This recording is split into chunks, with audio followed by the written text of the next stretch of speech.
Hi hello welcome to Swaraj home food. ఈరోజు మనం chicken dum biryani ఎలా చేసుకుందామో చూద్దాం. ముందుగా చికెన్ను తీసుకొని శుభ్రంగా కడుక్కొని అందులోకి కారము, సాల్టు, పసుపు, గరం మసాలా, పచ్చిమిర్చి ముక్కలు, అల్లం వెల్లుల్లి పేస్టు, నిమ్మరసము వేసుకొని బాగా కలుపుకోవాలి.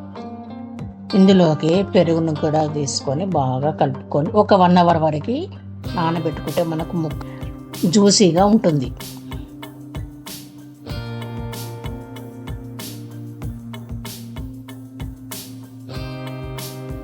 వెడల్పాటు గిన్నె తీసుకొని అందులో ఆయిల్ వేసుకొని ఆయిల్ వేడెక్కాక ఆనియన్స్ వేసుకొని గోల్డెన్ బ్రౌన్ కలర్ వచ్చే వరకు వేయించుకోవాలి.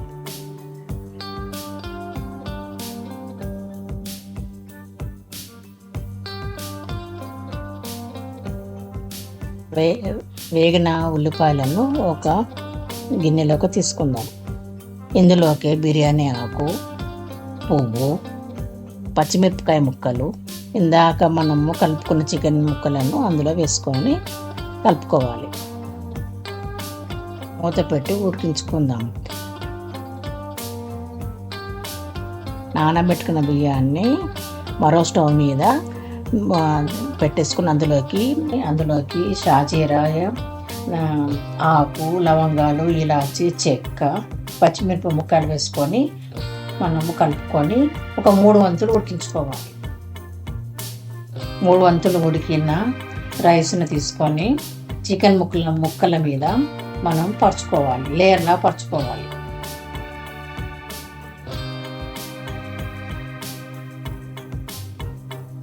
ఇందులోకి వేయించుకున్న ఫ్రైడ్ ఆనియన్స్ను వేసుకొని అలాగే కొత్తిమీర కూడా వేసుకొని కొద్దిగా ఉడికించిన వాటర్ తీసుకొని అందులోకి కుంకుమ పువ్వు, కొద్దిగా పసుపు వేసుకొని కలిపేసి రైస్ మీద వేసుకొని మనము సిల్వర్ పేపర్ పెట్టుకొని మూత పెట్టి దాని మీద బరువు పెట్టుకొని 20 మినిట్స్ సిమ్లోనే దమ్ చేసుకోవాలి.